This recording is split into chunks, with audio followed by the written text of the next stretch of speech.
এবার ডক্টর ইউনূস নিজেই খোলামেলা স্পষ্টভাবে জানিয়ে দিলেন যে কত বড় ঘটনা ঘটতে যাচ্ছে। দর্শক, মাননীয় প্রধান উপদেষ্টার চীন সফরের পর তো আমরা নানান কথা বলি যে এই হয়েছে সেই হয়েছে, অভূতপূর্ব ঘটনা ঘটেছে, বাংলাদেশই প্রথম এই 50 বছর মেয়াদী পানি ব্যবস্থাপনার প্রজেক্ট চেয়েছে, এই প্রথম $2.1 বিলিয়ন ঋণ দেওয়ার প্রতিশ্রুতি পেয়েছে, যেটা সিংহভাগই ডিসবার্স হবে বলে আমরা বিশ্বাস করি। একই সাথে মংলা প্রজেক্ট তারা ডেভেলপ করবে, 400 কোটি টাকার মতো ব্যয় করবে, নানান কিছু যেটা এতদিন আওয়ামী লীগ ঠেকিয়ে রেখেছিল, চীনকে দেওয়া যায়নি মংলার উন্নতির জন্যই, কিন্তু এখন চীনকে দেওয়া সম্ভব হয়েছে। অনেক কিছু আমরা এগুলো বিশ্লেষণ করি, কিন্তু মাননীয় প্রধান উপদেষ্টা ডক্টর ইউনূস নিজেই অনেক কিছু জানিয়ে দিয়েছেন।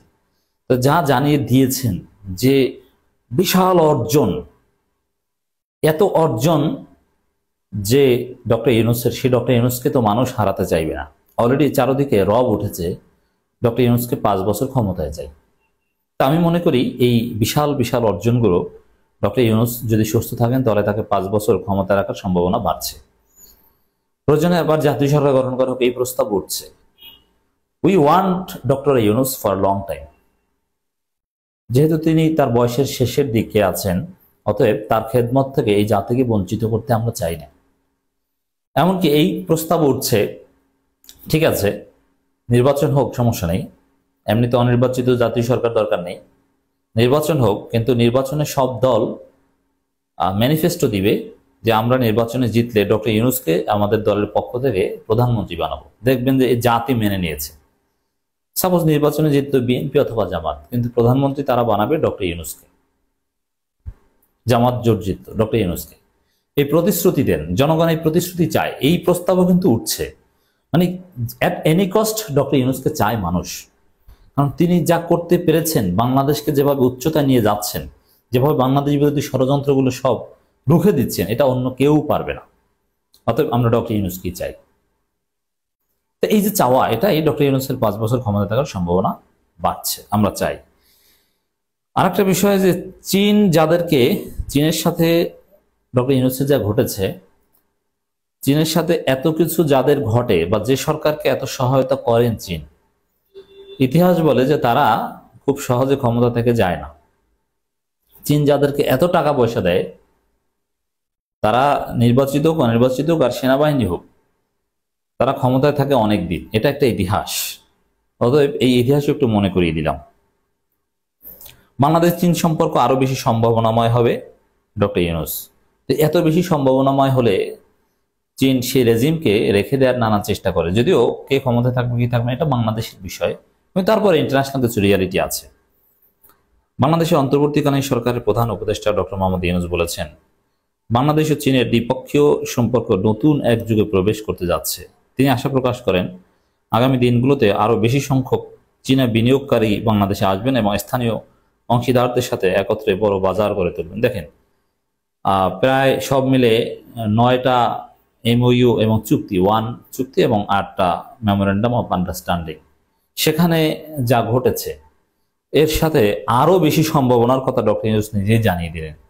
মানে বাংলাদেশে বড় বাজার তৈরি হবে। সত্যি এই কথাগুলো যে তাইওয়ান কিংবা দক্ষিণ কোরিয়ার মতো একটা অবস্থা বাংলাদেশে হওয়ার ইঙ্গিত বহন করে। আর যিনি বাংলাদেশকে দক্ষিণ কোরিয়া বানিয়ে দেবেন, তাকে কি মানুষ চলে যেতে দিবে ক্ষমতা ছেড়ে? না। চীনের রাষ্ট্রীয় সংবাদ সংস্থা সিনহুয়াকে দেওয়া একান্ত সাক্ষাৎকারে ডক্টর ইউনূস বলেন, চীনকে আমাদের ভালো বন্ধু হিসেবে দেখা অত্যন্ত গুরুত্বপূর্ণ। গত কয়েক দশক ধরে আমাদের সম্পর্ক অত্যন্ত মজবুত হয়েছে।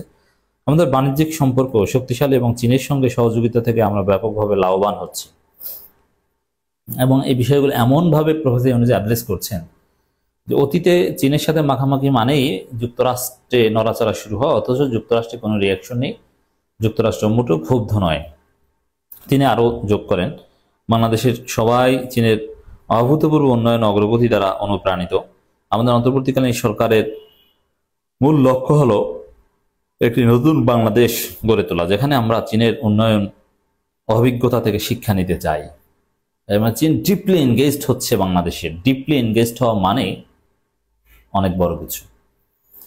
দারিদ্র দূরীকরণে চীনের সাফল্যের বিশেষ প্রশংসা করেন প্রধান উপদেষ্টা। অধিকাংশ দেশে শুধু জিডিপি বৃদ্ধির দিকে মনোনিবেশ করে, কিন্তু চীন নিম্ন আয়ের মানুষের মৌলিক চাহিদা পূরণে সরাসরি কাজ করেছে। এজন্যই তারা রেকর্ড সময়ের মধ্যে দারিদ্র্য বিমোচনের অভূতপূর্ব সাফল্য অর্জন করেছে। দেখেন এখানে চীনের একটা সুবিধা হচ্ছে তাদের অডেল টাকা আছে, তারা দিতে পারে। অনেকে আছে যে চাইলেও দিতে পারে না, যেমন ভারত চাইলেও বাংলাদেশকে দিতে পারবে না, নাই তাদের। আর চীনের অডেল টাকা আছে। গত 15 বছর ধরে চীন বাংলাদেশের বৃহত্তম বাণিজ্যিক অংশীদার হিসেবে আবির্ভূত হয়েছে। বর্তমানে বাংলাদেশে প্রায় 1000 চীনা কোম্পানি সক্রিয়ভাবে ব্যবসা পরিচালনা করছে, যা সরাসরি ও পরোক্ষভাবে 5,50,000-এরও বেশি বাংলাদেশি কর্মসংস্থান সৃষ্টি করছে। তো বর্তমানে হচ্ছে এটা যে 5,50,000 বেশি মানুষ চাকরি করে। তো এবার যে প্রতিশ্রুতি বা এবার মূলত যে উদ্দেশ্যে প্রফেসর ইউনূস গিয়েছেন যে হিউজ চীনা কোম্পানি বাংলাদেশে স্থানান্তরিত হবে অনেক, এবং আরো অনেক নতুন নতুন ইনভেস্টমেন্ট হবে, তাহলে এই 5,50,000 এটা দ্বিগুণ বেড়ে যেতে পারে। 10 লাখ লোকের যদি কর্মসংস্থান হয় চীনা কোম্পানিতে, বাংলাদেশের চিত্রই তো পাল্টে যেতে পারে। বাংলাদেশে কয় লাখ পরিবার আছে, প্রত্যেক পরিবার কয় লাখ বেকার পরিবার আছে, প্রত্যেক বেকার পরিবার থেকে একজনকে ভালো চাকরি দেওয়া সম্ভব। এর মানে বাংলাদেশে কোনো গরিব থাকে না, তাতে শুধু এই চীনের মাধ্যমেই সম্ভব। ওদিকে জাপান আসছে, দক্ষিণ কোরিয়া আসছে, তুরস্ক আসছে, অভাব নাই, চারদিক থেকে আসতেছে। যে বাংলাদেশে কোনো বেকার থাকবে না, একেবারে আর কিছু না করলেও বিভিন্ন কোম্পানিতে মাসে একটা ভালো বেতনে চাকরি করবে, প্রত্যেকটা পরিবার হবে স্বাবলম্বী। ডক্টর ইউনূস উল্লেখ করেন বাংলাদেশের শিল্প খাতে ব্যবহৃত পণ্যের সিংহভাগই চীন থেকে আসে। আমাদের আমদানি ক্রমাগত বৃদ্ধি পাচ্ছে এবং এই সহযোগিতা উভয় দেশের জন্যই মঙ্গলজনক। সম্প্রতি চীনের ইউনান প্রদেশের কুনমিং শহরে প্রথম দলবদ্ধ বাংলাদেশি রোগী, চিকিৎসক ও ট্রাভেল এজেন্টরা চিকিৎসা সেবা নিতে গেছেন। অধ্যাপক ইউনূস বলেন, চীনের উন্নত স্বাস্থ্য ব্যবস্থা থেকে আমরা অনেক কিছু শিখতে পারি। বাংলাদেশেও একটি সমৃদ্ধ স্বাস্থ্য খাত গড়ে তোলা আমাদের অগ্রাধিকার। এবছর বাংলাদেশ চীন কূটনৈতিক সম্পর্ক প্রতিষ্ঠা 50 বছর পূর্তি উদযাপন হচ্ছে, যা বাংলাদেশ চীন জনসংযোগ বর্ষ হিসেবে ঘোষণা করা হয়েছে। ডক্টর ইউনূস 1000 বছরের বৌদ্ধ সংস্কৃতির বন্ধনের কথা স্মরণ করেন। দেখেন ডক্টর ইউনূস কি চালাক, ধর্মীয় এই বন্ধনের কথাটা কিন্তু উল্লেখ করেছেন, আর এইটা চীনের কাছে গুরুত্বপূর্ণ। মোবাইলজয়ী অর্থনীতিবিদ ভবিষ্যৎ সহযোগিতার রূপরেখা তুলে ধরে বলেন, আমরা শুধু একটি দ্রুত বর্ধনশীল অর্থনীতি গড়ে তুলতে চাই না, বরং দ্রুত বর্ধনশীল অর্থনীতি গড়ে তুলতে চাই, এটা তো আছেই, এর সাথে আরো। তাহলে এইটা কিন্তু একটা লাইন দর্শক, দ্রুত বর্ধনশীল অর্থনীতি গড়ে তোলার চেষ্টা করা হচ্ছে চীনের কোঅপারেশনের মধ্য দিয়ে। আই রিপিট, দ্রুত বর্ধনশীল অর্থনীতি অল্প সময়ের মধ্যে দেখবেন যে অর্থনীতি বুস্ট করছে বাংলাদেশে, কোনো গরিব নেই, পার ক্যাপিটা ইনকাম জিডিপি হিউজ বেড়ে গিয়েছে, এবং সেটা একেবারে ভারসাম্যপূর্ণভাবে। বরং এমন একটি অন্তর্বর্তীমূলক অর্থনীতি মডেল তৈরি করতে চাই যেখানে সবাই অংশগ্রহণ করতে হবে। এটা ইম্পর্টেন্ট যে পার্টিসিপেটরি ডেভেলপমেন্ট। এর অনেক দেশে জিডিপি আছে অনেক, যেমন ভারতে একটা বিশাল অংশ আছে খেতে পারে না, তাদের স্যানিটেশন ব্যবস্থা নেই, অথচ তাদের জিডিপি অনেক। কিভাবে? সাপোজ এক শাহরুখ খান বা সালমান খানের বা নীতা আম্বানির কিংবা মুকেশ আম্বানির যে পরিমাণ টাকা, ওটা ভারতের 1 কোটি মানুষেরও নেই। এর এখানে বৈষম্য। কিন্তু এই বৈষম্য মুক্ত দ্রুত বর্ধনশীল অর্থনীতির কথা প্রফেসর ইউনূস বলছে না, যে না সবার ভাগেই কিছু না কিছু পড়বে, গরিবদের ভাগে আগে পড়বে। তিনি আর যখন প্রফেসর ইউনূস এগুলো নিয়ে অনেক আগে থেকে কাজ করেন যে দেশের উন্নতির সাথে সাথে একেবারে প্রান্তিক পর্যায়ে জনগোষ্ঠীর জন্য আগে সুবিধাভোগী হয় সেই উন্নয়নের। আর হাসিনার উন্নয়নের সুবিধাভোগী প্রথম হচ্ছে তার দলের নেতাকর্মীরা, আমলারা। তিনি আরো যোগ করেন, আমাদের সহযোগিতা এখন শুধু অর্থনৈতিক ক্ষেত্রে সীমাবদ্ধ থাকবে না, এটি সাংস্কৃতিক, শিক্ষা, প্রযুক্তি খাতে বিস্তৃত হবে। গত 50 বছর ছিল চমৎকার, কিন্তু আমি বিশ্বাস করি আগামী 50 বছর হবে আরো বেশি সম্ভাবনা। বাংলাদেশ চীন সম্পর্কে নতুন অধ্যায় উভয় দেশের জনগণের জন্য সমৃদ্ধি বয়ে আনবে বলে বিশেষজ্ঞরা মনে করেন। তিনি বিশাল বাজার, প্রযুক্তিগত দক্ষতা এবং বাংলাদেশের বর্তমান অর্থনীতির যুবশক্তি সমন্বয় এই সম্পর্ককে দেশের একটি মডেল পার্টনারশিপ পরিণত করতে পারে। এখানে আরেকটা বিষয় উঠে এসেছে যে যুবশক্তি তারুণ্যকে প্রফেসর ইউনূস সব জায়গায় একেবারে উন্নয়নের থিওরির মূল কেন্দ্রে তারুণ্যকে রেখে প্রফেসর ইউনূস ডিজাইন করছেন। অতএব আগামীর বাংলাদেশ সত্যি সুন্দর Bangladesh. We want professor Yunus for 5 years. দর্শক, পরিশেষে একটা সহজ যুক্তি, এই যে আমি বলছি যে কয়েক বছরের মধ্যে বাংলাদেশ সিঙ্গাপুর, দক্ষিণ কোরিয়ার মতো হয়ে যাবে। আপনারা সিঙ্গাপুর, দক্ষিণ কোরিয়া যাওয়া লাগবে না, বাংলাদেশই সিঙ্গাপুর, দক্ষিণ কোরিয়া হয়ে যাবে। অনেকে মনে করছে দূর কি বলে, এগুলো বাড়িয়ে বলে, ডক্টর ইউনূসকে পাম দেয়।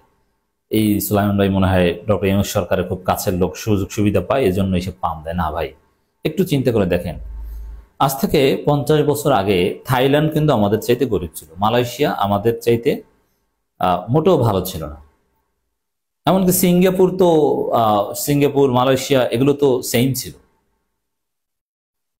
তো 50 বছর আগে আমরা একই রকমের ছিলাম, বা আমাদের চাইতে খারাপ যারা ছিল তারা আজকে 50 বছর পর আমাদের চাইতে কত ভালো অবস্থানে আছে। মানে এটা সম্ভব। এমন না যে সেই শত শত বছর যাবত এই মালয়েশিয়া সিঙ্গাপুর থাইল্যান্ড তারা এরকম উন্নতিই ছিল না। এই মালয়েশিয়া সিঙ্গাপুর থাইল্যান্ড এরা গরিব ছিল আমাদের মতো, অথচ তারা উন্নতির সর্বোচ্চ শিখরে আরোহণ করেছে। তাদের নেতৃত্ব সঠিক ছিল। এক ব্যক্তি সিঙ্গাপুরকে বদলে দিয়েছেন কয়েক বছরের মধ্যে। সিঙ্গাপুর এরকম ছিল না, এখন 3 তলা সিঙ্গাপুর, রাস্তার উপরেও এক সিঙ্গাপুর, আর ভূমি তো আছে, আর ভূমির নিচেও আর এক আন্ডারগ্রাউন্ডে আর এক সিঙ্গাপুর। এক ব্যক্তি কয়েক বছরের মধ্যে 4-5 বছরের মধ্যে সিঙ্গাপুর বদলে দিয়েছে। তাকে আধুনিক সিঙ্গাপুরের জনক বলা হয়। তো এটা সম্ভব, মানে 2-1 জন ব্যক্তির মাধ্যমে এটা সম্ভব। মালয়েশিয়াও এরকম, থাইল্যান্ডও এরকম। অতএব বাংলাদেশ প্রফেসর ইউনূস এটা রাতারাতি করে দিতে পারবেন।